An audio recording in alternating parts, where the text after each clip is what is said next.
you doing? My name is Mikey Plague Wills. That's my full name. Mikey Plague is the musician. I was a musician.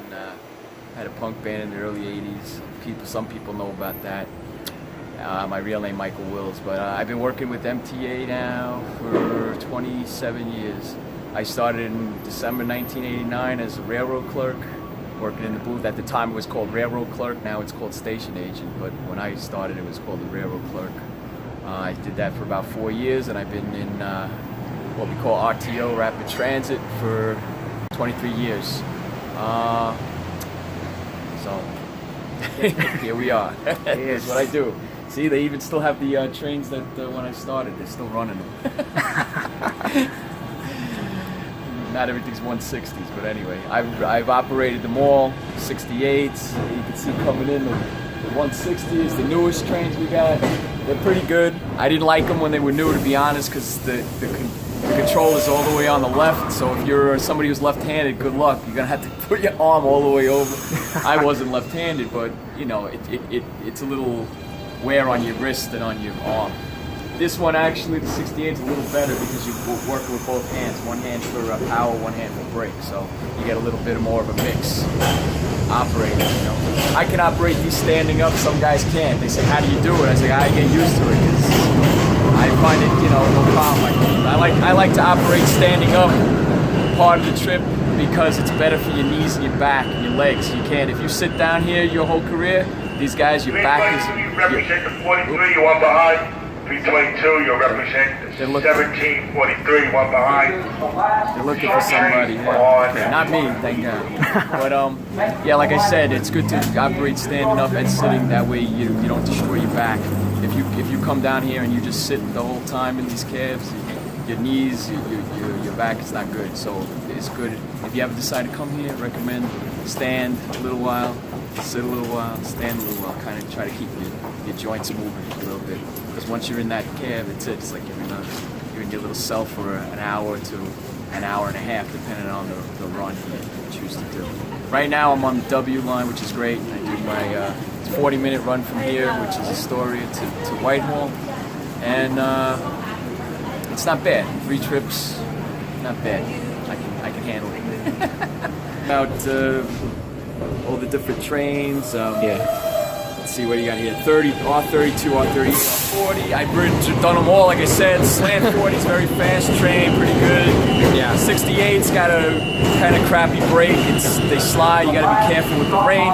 These new ones too. In the rain, any of these trains in the rain, when it's rain or snow or sleet, be careful because you will put the train out of the station. So that's just a word to the wise. So what do you think about the R32? I mean, it wasn't too bad. Small little tiny phone booth cab. If you're not claustrophobic, you can deal with it. Some people just, and I'm not a big guy, but some of my people I work with here, they're double my size. So I don't know how they do it. They're just not too comfortable being in one of those little phone booth cabs, but you got to do it. So, you know, the other ones I didn't really care for. The 46 and the 44.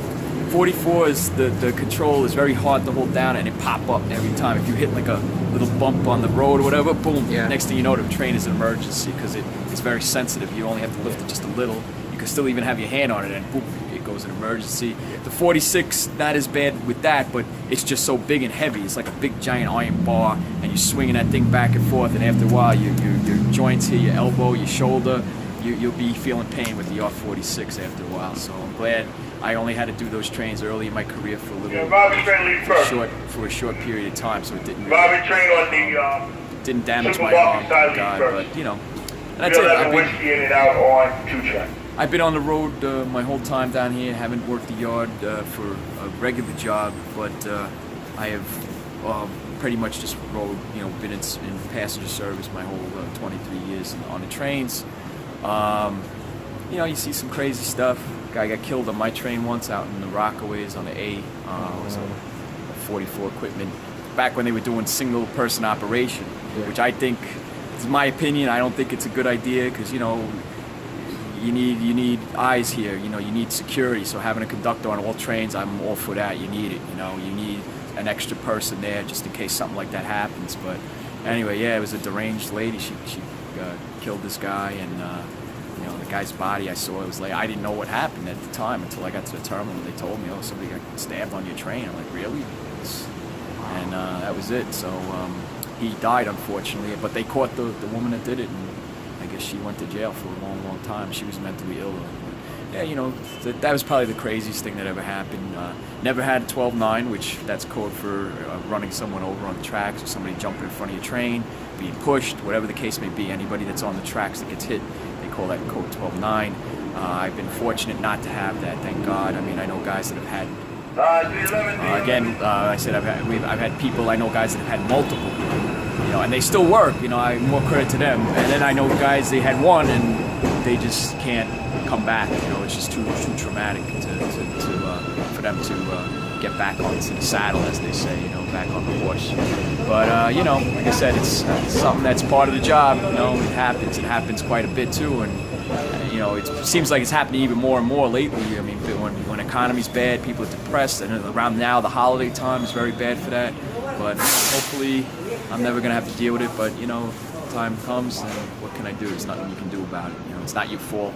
You know, you're just driving your train, and there's no way to steer out of their way. And the trains don't stop like a car immediately. Even a car doesn't stop immediately, but a train is even more. You know, once the brake go in emergency, it's still going to go even a whole car length or more possibly. So it's you really, if somebody just falls in front of you, something, there's really not much you can do to avoid hitting them in most cases. So like I said, just another. And all the trains I drove, I also drove a couple of times. I drove the refuse train, which has got lots of nice rats running all around on it. And I drove the revenue train, aka, as you people in Hollywood land know, the money train, where they go around and they collect the cash from the booths and the tokens, etc.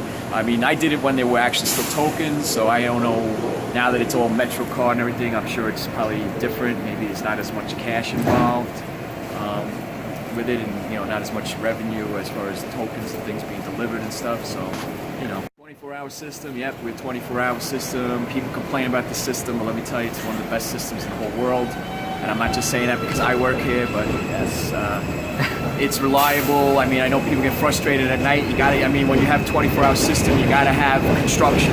There's no way around it. I mean, it gets worn more than any other system. It gets worked more than any other system. The trains need maintenance, the tracks need maintenance, signals need maintenance, so it has to happen sometime, and they're not going to do it during rush hour when most people have to go to work. So that's why people end up, you know, grumbling on the weekends and late at night. That's the people that have to ride on, and at those times usually see most of the delays and what we call general orders, GO, work order to construction, where the trains are going to be running abnormally on different lines, etc., etc.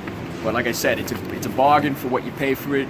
I mean, you go to Jersey Transit, you can't even ride from here to like Freehold, New Jersey. It's not even like an hour ride, and guess what? You're paying about $16 for one way to do that. Round trip, $30. So when you put it in that perspective, to pay $275 for this, you don't even have to get off the train. You could ride it all day and all night. Ride from Upper Manhattan all the way to Far Rockaway, almost 2-hour ride, all for $275, and still ride back, and never have to pay another fare if you don't get off the train.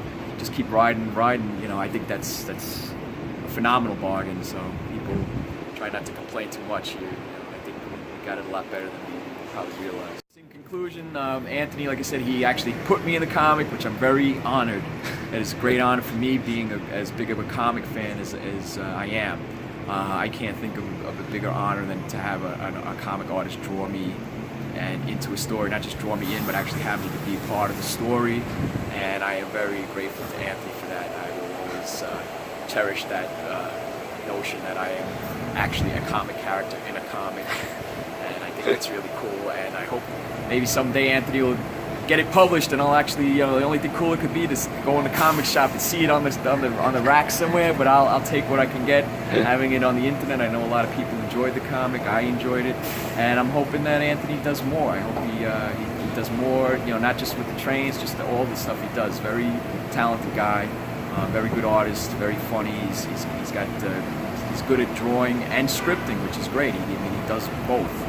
A lot of people don't do both. A lot of artists, even some of the best, they can draw very well, but they can't write a story for anything. You know, they're just not their thing. So they'll have somebody else write. But Anthony does it both. He writes it and draws it, which is really great. There's only not too many can really pull that off well, and Anthony does it well. So that's it. Here you have it from Dipmont's Boulevard. Mikey Plague Wills, train operator, punk rock singer, comic art collector and historian. My true passion in life.